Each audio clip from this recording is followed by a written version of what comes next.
Iyo mu kinyejana cya 20 nyuma y'imyaka 200 iyo paradigm shift yari irangiye cyangwa iyo nkundura yari irangiye yo umuntu kumuvana gukoresha amaboko cyo bitaga slave labor abantu bakoresha abacakara none abantu bagakoresha machine igihe cy'imashini cyagomba gusimburwa n'igihe cya computer ubu turimo turinjira mu gihe cya nyuma cyo bita regulate transit cy'abantu guhuzwa n'imashini abantu bakayoborwa n'ibirobo.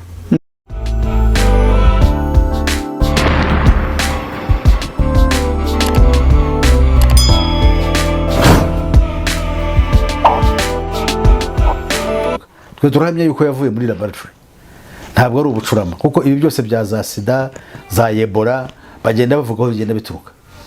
Urugero bavuga ko Ebola yaje kera ikomoka mu bantu bari ibitera n'inkende ariko abantu bavuga bari ibyo bintu kuva kera for many years iyo bigo baba barashize icyo cyabananiye kumva bagahora bari muri ibyo bintu n'ubucurama nuko na sida bavuga ko yaturutse mu nguge ibyo bikabaho kuki militari yaraje kakibi zindwara ziza zitondekanye in less than 30 years ibyo bintu by'indwara z'ibyorezo ntabwo mu by'ukuri zatangiye towards the end tugana mu mpera z'ikinyejana cya 20 nko muri kuva muri za 70 pasabora sida ntimaze nk'imyaka 40 na ya sida yadutse mu mwaka 81 kumenyekana kugira ngo kwire hose n'abantu bayimenye hari 85 ariko yagize buhoro nyine kwira mu isi abantu bayimenya bashize ntabwo ari indwara ari maze igihe ngo igendeza ahubwo yaraje za buhoro hanyuma ikwira mu bantu benshi iza kwica abantu benshi mu bihugu byinshi cyane cyane muri Afrika kuba basambana nk'isazi noneho barashira rwose batazi ibyo ari byo bagira ngo namaruzi ariko kuva yabaho ntabwo ugeze batekereza kwikiza kuki badashaka kwikiza se kandi babishoboye batayishakiye umutesi kuki batayishakiye urukingo se nkuko bari kubikora kuri COVID-19. Yes barashaka kuri COVID icyo bashaka n'urukingo. So nicyo nashaka nanjye kubaza baza bumve neza sida ntabwo bashakira urukingo ngo irakora umurimo wayo bashaka nuko yategekewe. COVID ntabwo yategetse kwica abantu yategetse kugira ngo izikanje abantu igusha hasi ubukungu abantu babe harasite batimitwe noneho bemera urukingo icyo bashaka. Pastor urwo rukingo buretse turaza kurujyaho buretse turaza kurujyaho. COVID yakozwe nande? COVID yakozwe na illuminist scientists. No kuvuga abasiyansi abagaragu ba Sekibi kuko illuminism cyangwa illuminati n'abafurimaso muri rusange muri wabo no gushaka gushyiraho ubwami bwa antikristo gushyiraho niyo government izategeka isi yose. Ibi ni ibintu bivuga bifatika biriho ntabwo ari ibintu byo kugira kuko dukurikije Bibiliya yisobanura neza ko ibyo bintu bigomba kubaho. Barateguriza umwami ugiye kuza akaza akima ingoma kandi azabazanywe no kurimbuka kandi azarimbuka wenyine azarimbuka n'abamukorera bose.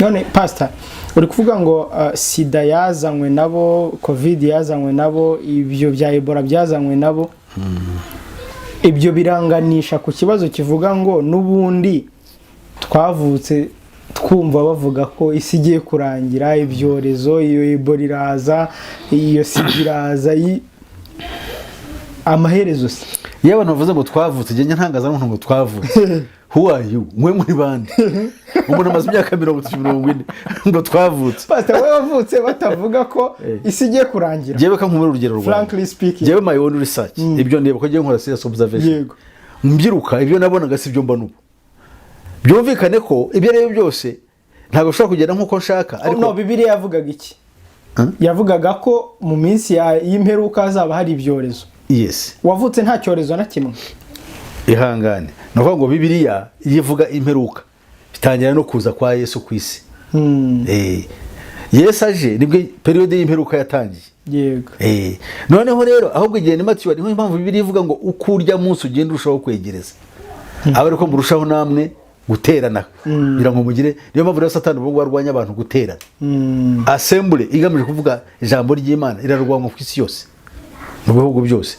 Satani azi yuko uko abantu bateranye barunguka.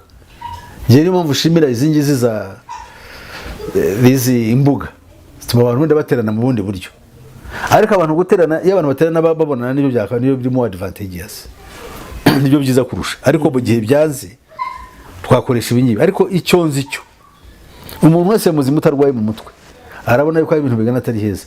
Kuko iyo Satani atwereka ko ibintu ahubwo iterambere iterambere ryazana niryo rihugije abantu bikabarangaza. Kandi ibi ngibi nibyo bituma abantu batangarira inyamaswa bakavuga ngo uzarwanya inyamaswa yavahe, izamanura n'umuriro iwumanure imbere y'abantu, abantu bayemere ngo niyo bizaba n'impamvu ibyo bitangaza izakora imbere y'abantu bazayiramya, ndetse kugeza naho igize kigiye gushyiraho n'igishushanyo cyayo, kugira ngo abadafite ikimenyetso cy'Imana ari wo mwuka wera, bafite ikimenyetso cy'umubi ari wo mwuka w'ubuyobi, mu buryo bwose bakurikira iyo nyamaswa. Nese pastor, YouTube yo si iterambere nyine. Ni iterambere. Uri murayishima ariko the same ni iterambere nayo. Ni iterambere ririmo ibibi n'ibyiza. Actually harimo ibibi kuruta ibyiza. Kubona mwikiza ni nkuko televiziyo nayo ikavuga icyiza, ni nkuko ikinyamakuru kikavuga icyiza, kandi media ni ya Satani. The media is for the Illuminati. Itangazamakuru ni rya Satani. Yes, itangazamakuru ni rya Satani. Gute? Kuko niyo nyiraryo. Kamaze nkubwiye itangazamakuru rigiye kuvuga ukuri ko kuri mwisi ntabwo ryakwemerwa. Itangazamakuru ryemerwa ko rikora nka mouthpiece cyangwa propaganda machine ya Illuminati. And the agenda ya Satani, satanic agenda yo gushyiraho porogaramu yerega mu gihe gitoya ubwami bwa Antikristo buraza kugaragara ku mugaragaro. No kuba mu gihe gito itangazamakuru naryo riravaho cyangwa hari ntabwo ryo rizakomeza rikora umurimo waryo, kuko cyane cyane ibintu byose bigiye kuba computerized. Noneho abantu bose bazaba bavuganira bavugira he, bavugira mu itangazamakuru. Kuko bavuga iki? Yes, bavuga iki? Bazaba bavuga ubusa. Why? Kubera ko the media, itangazamakuru ririfashishwa mu gucenginga mindset y'abantu. Cyo ni cyambere gikoreshwa. Ariko hamwe n'ibyo ubwo uzaba umaze kugenda uhinduka ikintu kindi, kuko imiremerwe yawe izaba irimo igagwaho ibitero. So abantu rero niyo mpamvu abantu bazahinduka zombies, abandi bahinduke bano barya abantu bapfuye, bano bacukura abantu bakabarya. Yes, they are going to be like that. None pastor, ikorwa rya coronavirus niba koko wemeza ko yakorewe muri lab cyangwa mu laboratoire. Laboratoire mu Kinyarwanda. Urabona irimo iragenda igera ku ntego yayo? Izagomba kugera ku ntego yayo. Why? Kuko urabona impamvu igomba kugera ku ntego yayo bijyanye na Bibiliya. Hari umurongo muri Bibiliya uvuga ibya COVID-19? Uvuga mu buryo bwa gihanuzi, ariko abantu bacu ibyo ntabwo bajya babyumva. Reka turebe amagambo dusanga muri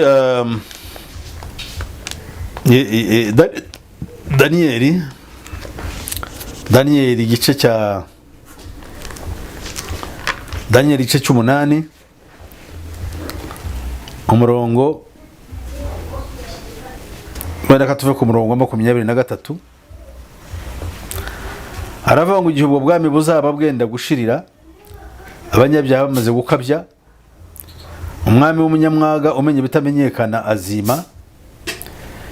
Ikitonderwa imbaraga ze zaba tarize, kuko zaba ari za Satani, zaba zikomeye, ariko ntizizaba ari izubwe, kuko nyine size ubutware buriho ntabwo bukoresha imbaraga zabo. Azarimbura bitangaje, azabasha ibyo yagambiriye, azarimbura abakomeye nabo n'ubwoko bw'abera, kandi ngo azigira imigambi ituma bashishwa byose n'uburyarya, kandi azishyira hejuru umutima we, azarimbura benshi biraye, ndetse azahagurukira no kurwanya umwami w'abami, ariko azavunagurika nta umukoziho. Aha ngaha ni ukuvuga ngo ibi ngibi bijyanye n'ikibazo wambazaga, ni ukuvuga ngo ubwenge bw'uyu muntu umenye ibitamenyekana, umwami utamenya ibitamenyekana azima w'umunyamwaga, uyu nguyu mpamvu ibyo byose byakora, azaba abifite ubushobozi, nta gishobora kuma cyamusubiza inyuma. Rero iyi migambi azayigeraho, kuko n'ubu ngo urabona yuko n'abagerageza kubihagarara imbere cyane cyane abari muri political positions yego arabakuraho. Dufite ingero nyinshi. Pastor, ibyo bintu bihuye n'ibyo abanyapolitike bamwe bumva bavuga ngo Perezida Magufuli wa Tanzania yapfuye kubera ko yarwanyije ibintu bya covid. Birahahuriye. Ntabwo byumvikana. Ntabwo byumvikana ko arapfa leta igatangaza ko yishwe n'ikintu runaka. None perezida ninde muntu wahangara kuvuga abonye ikintu nka kiriya? First of all, leta ubwayo hari icyo bita medical field, abaganga ubwabo nabo bari connected, nabo n'abagaragu ba system, nabo bagomba gutangaza ibintu babanze guhabwa uburenganzira. Kankwe nk'urugero,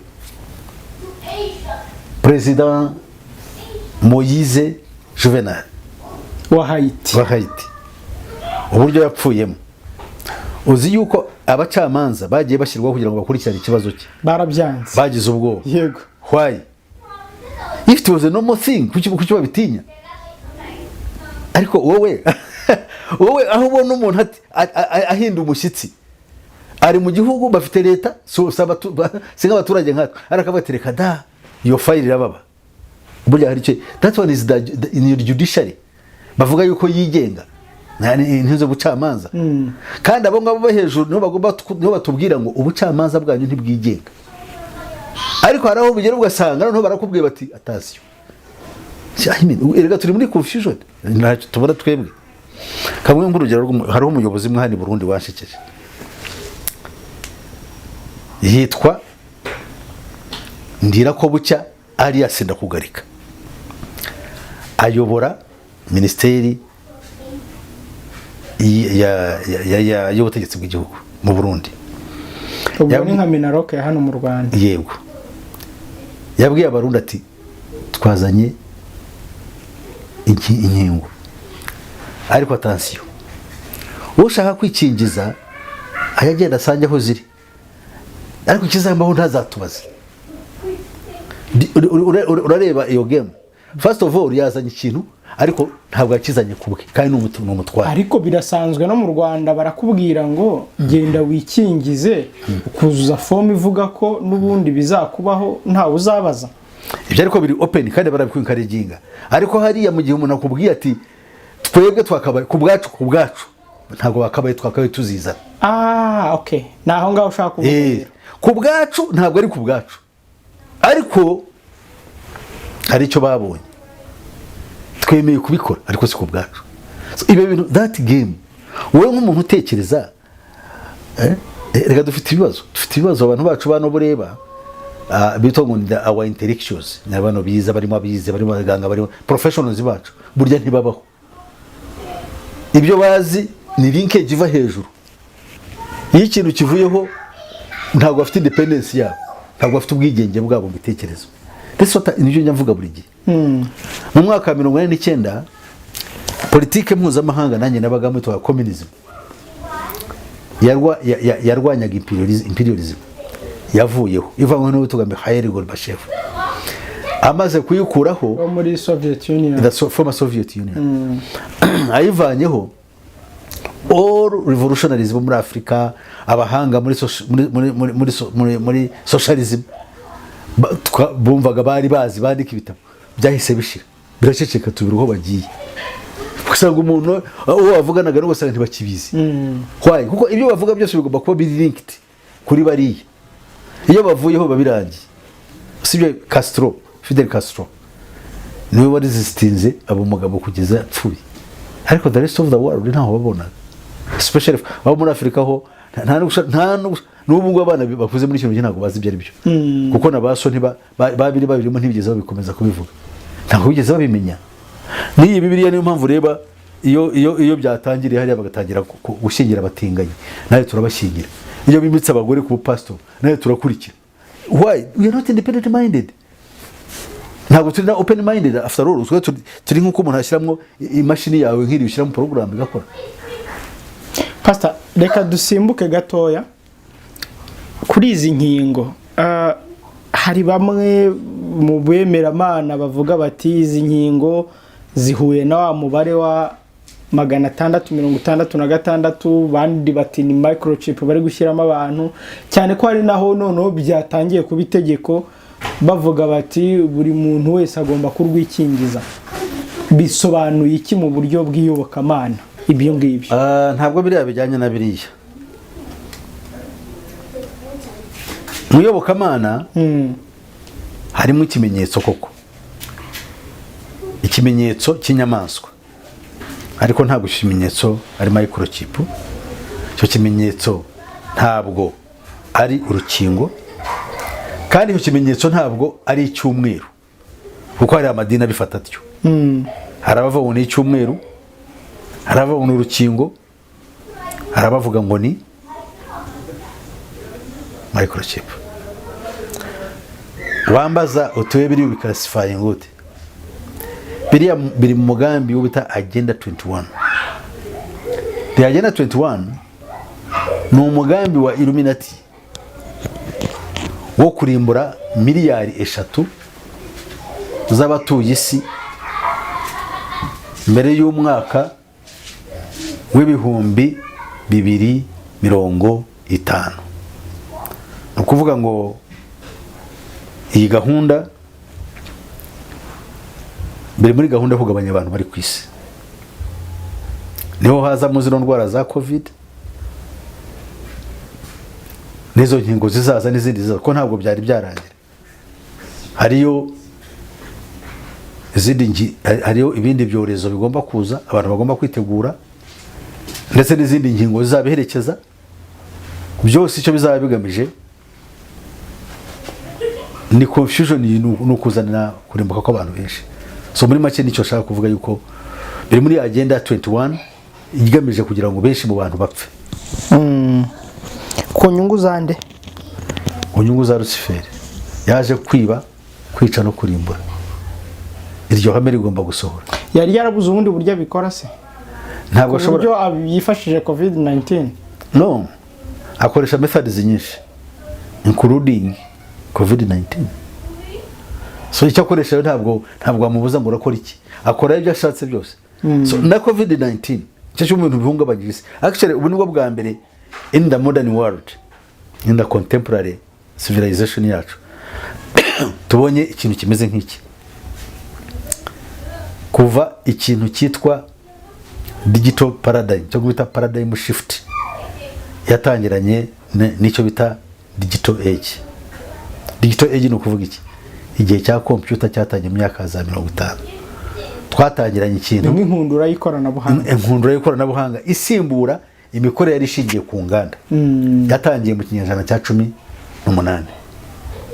Iyo mu kinyejana cya 20 nyuma y'imyaka 200, iyo paradigm shift yari irangiye, cyangwa iyo nkundura yari irangiye. Iyo umuntu kumuvana gukoresha amaboko, cyo bitaga slave labor, abantu bakoresha abacakara, none abantu bagakoresha machine. Igihe cy'imashini cyagomba gusimburwa n'igihe cya computer. Ubu turimo turinjira mu gihe cya nyuma, cyo bita the great transit, cy'abantu guhuzwa n'imashini, abantu bakayoborwa n'ibirombo. Niho tugiye kwinjira aho ngaho. None pastor, uru rukingo rero ruraje, haje amoko y'inkingo atandukanye. Pfizer, BioNTech, haza AstraZeneca, haza n'izi z'Abashinwa zirimo zirasohoka, haza amoko y'inkingo atandukanye za Johnson & Johnson. What does it bisobanuye iki? Bisobanuye hari ikintu tugomba kumva. Bibiri iravuga ngo iyo nyamaswa izategekana n'amahembe 10. Ayo mahembe 10 ariko ni hamwe n'iyo nyamaswa bazafatanya gusohoza umugambi wa Antikristo. Ayo mahembe 10 ni ibihugu twavuze bitegeka isi. Ngira ngo urabizi umubare n'amazina yabyo. Twagiye tubigarukaho mu biganiro bitandukanye. Wenda bafite amatsiko bazatubaza, cyangwa se bisubiremo nta kibazo. Kamanze mvuge ibiriho. No kuvuga ngo ubu ngubu ntabwo u Rwanda cyangwa Uganda for that matter cyangwa ibindi bihugu gishobora gukora ikintu cyitwa urukingo ngo bakemere. Kubera iki? Icyo gihugu ntabwo kiri muri plan, muri ya program yo gusoza umugambi. Niyo mpamvu uzabona ibihugu bya bindi 10 twavuze ari byo nyine bikorwa, icyo bikoze ariko cyemerwa na World Health Organization.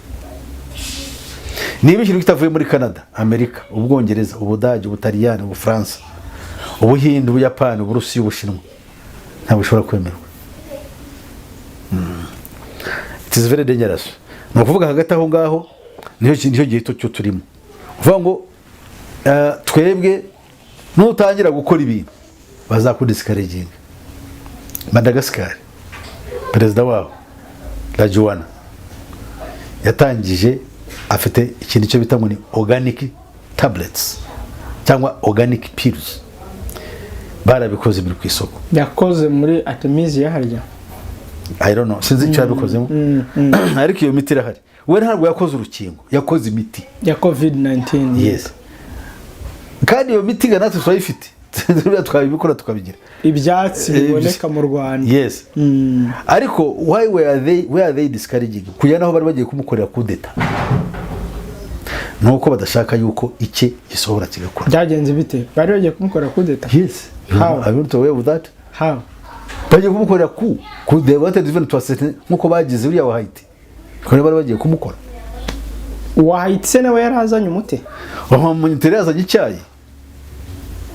Abantu bashobora kunywa icyayi kigayikiza adiscouraging rwose ibyo bintu.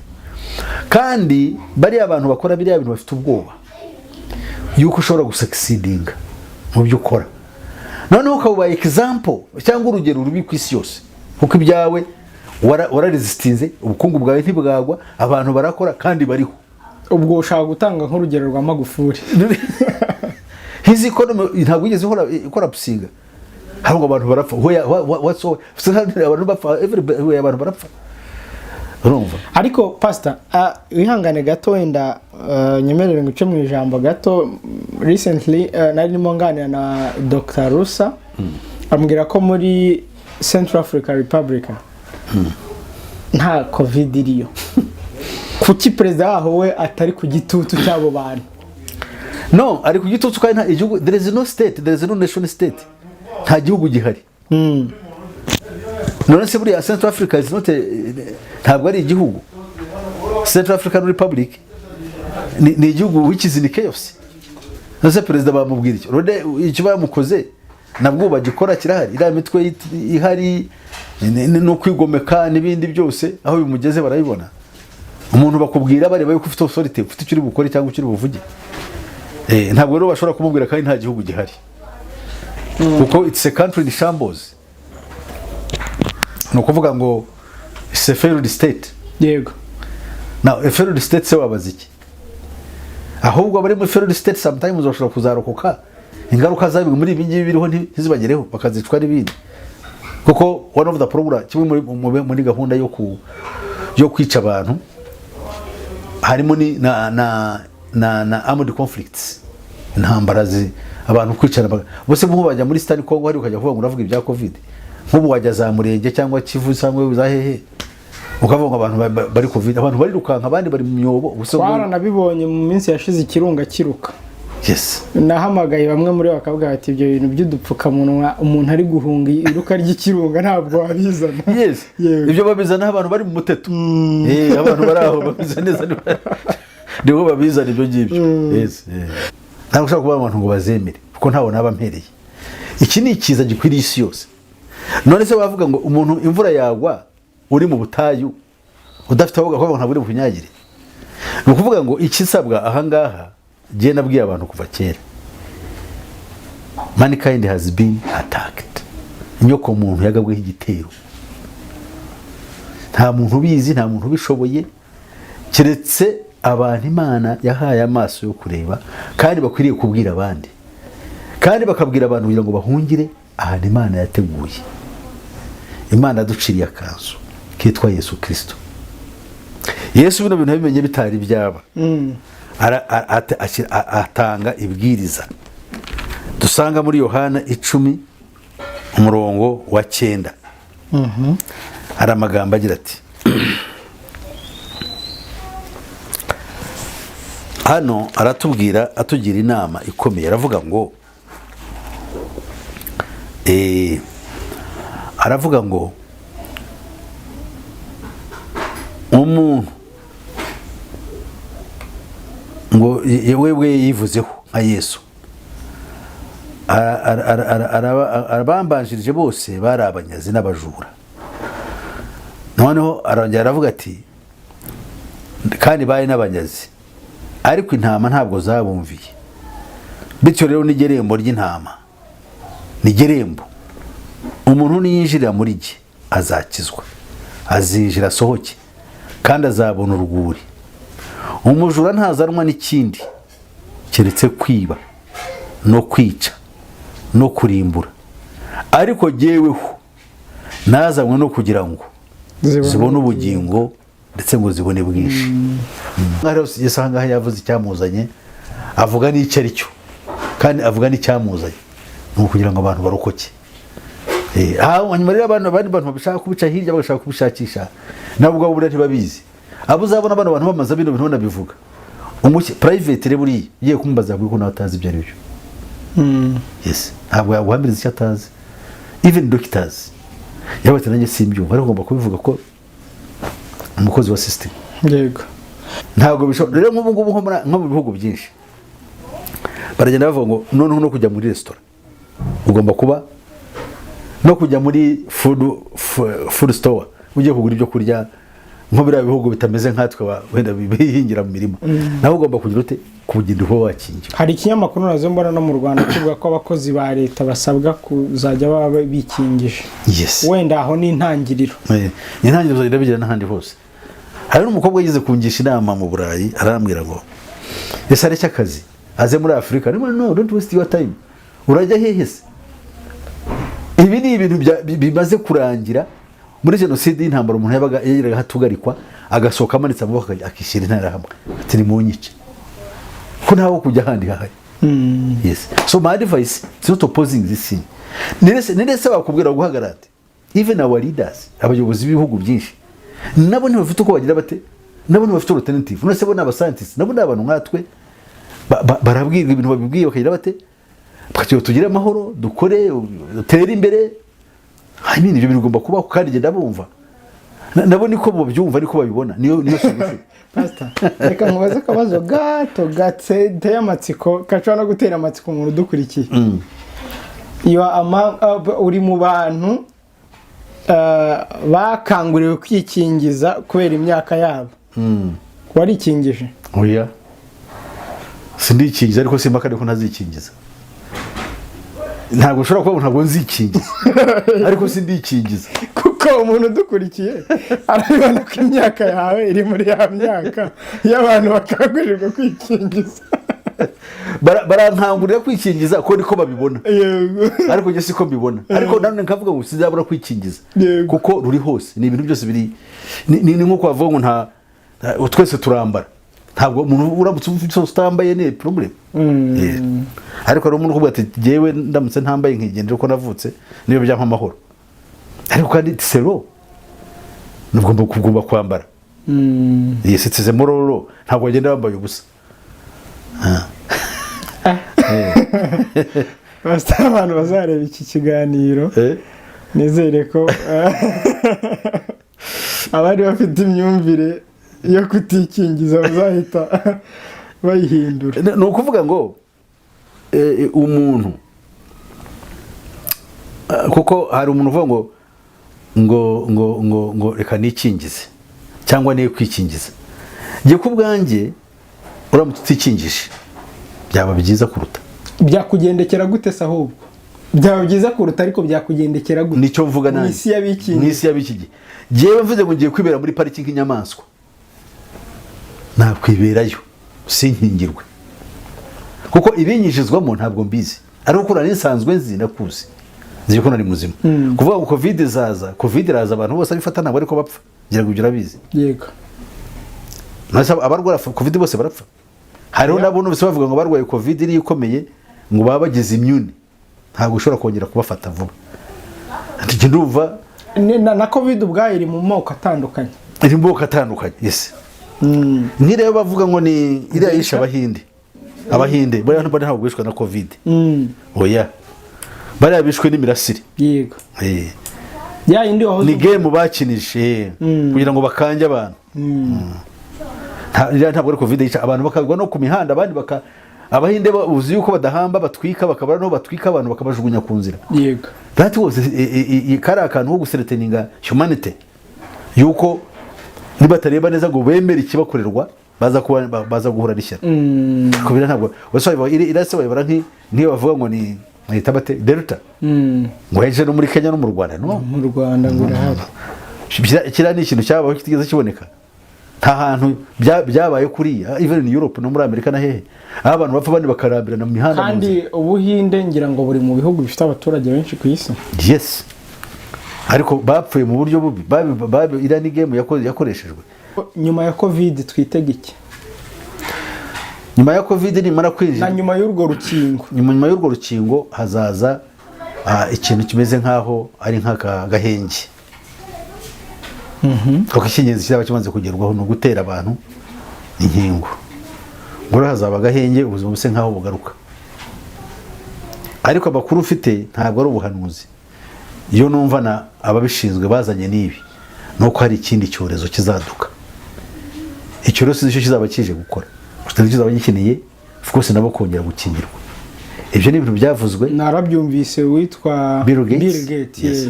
And Bill Gates is not a doctor. He's not a scientist. Nta nubwo ari n'umuhanuzi. He's a billionaire. Ne billionaire ariko biriya byo bitabire nako abantu batabizi. He's a slave. Uriya n'umugaragu n'amafaranga asaye. N'amafaranga amuhabwa na Rothschild, umuryango wa Rothschild. Kugira ngo agire deal akora. Kandi abikore neza. Kandi yamaze kubyemeza. Yes. Akabikora, mara kubikora, akabikora kuriya, akabwira abantu nko gushaka umuntu uzi ushobora gukora ibintu nk'ibyo ushaka. Ushobora kumvwa na benshi. No kumvwa kuva benshi. Ufite ubuhanga bwo gusobanura ibintu kandi akabitindaho kandi akabyemeza. Kawe naho byara bari ibinyoma. Akabyumva gashobora kuba yabidefanda kuko ari akazi ashinzwe. Yes. Nyuma yaho icyo cyorezo ni cyiza. Bizakomeza kuko target ni ukugira ngo mu mwaka 2050 yego mbere yaho nibura abantu miliyari 3 bazayamaze gupfa ku isi. Cyo ni ikintu kugira ngo bagabanye abantu ngo ni ikibazo kibi kubyerekeye bidukikije. None pastor ubu hari umubare runaka uzwi wabamaze kugabanuka kuri iyo miliyari 3? Oya ntabwo uzwi ko nibi byo byari byatangira.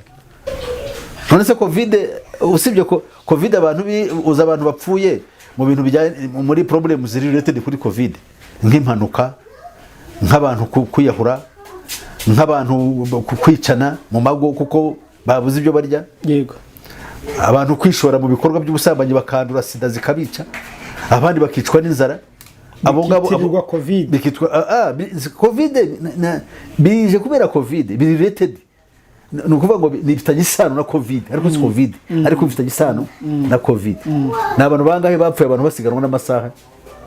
N'abantu bangahe bapfuye kubera inzara. Mu countries like Uganda je nabonye abantu bavuga baranga abantu bishwe n'inzara. Bakabyitirira covid. Bakava wishwe n'inzara kubera yabuze icyarya. Hari abamotari bapfuye kubera covid. Kubera ko yabuze icyarya nta soka ari guma mu rugo agapfa. Urumva yataba covid ntiyagapfuye ariko narapfuye. Ariko ntishwe na covid. Ariko ni ingaruka ziturutse kuri covid. Therefore hari abantu mu mago ibintu biracika. Hari abiyahura. Hari abagabo n'abagore bitandukana abana bakajugunywa abana bakandara bakarwara bwaki cyangwa bakarwara izindi ndwara. Hari abantu bishoye mu busambanyi bakaba baranduye indwara zidakira kugira ngo survive bitewe na covid. Ariko icyo tuvuga twebwe after that hazaza karma, hazabaho igihe cyo gutuza cyituze kuko abantu bemeye kujya kuri gahunda kujya ku murongo bagaterwa izo nkingo. Kuko ziriya nkingo yiba bavuga abanyarwanda twikorera urukingo rwacu turaruteye ariko n'ukorora abanyarwanda n'abantu bazi ibyo bakora. Apana bya n'ibyo bakatsona abatekinisiye bagashyira hangaha ibintu bya assembling plant bagateranyiriza ibintu byabo bakabiduha. Oya aho nabaza nti aya bantu bwo umunyarwanda wenda afite atekereza kuko hari amagambo yavuze na Bill Gates aravuga ngo situwe n'abantu babaryi gusa ngo abo bantu bagomba kugabanyuka.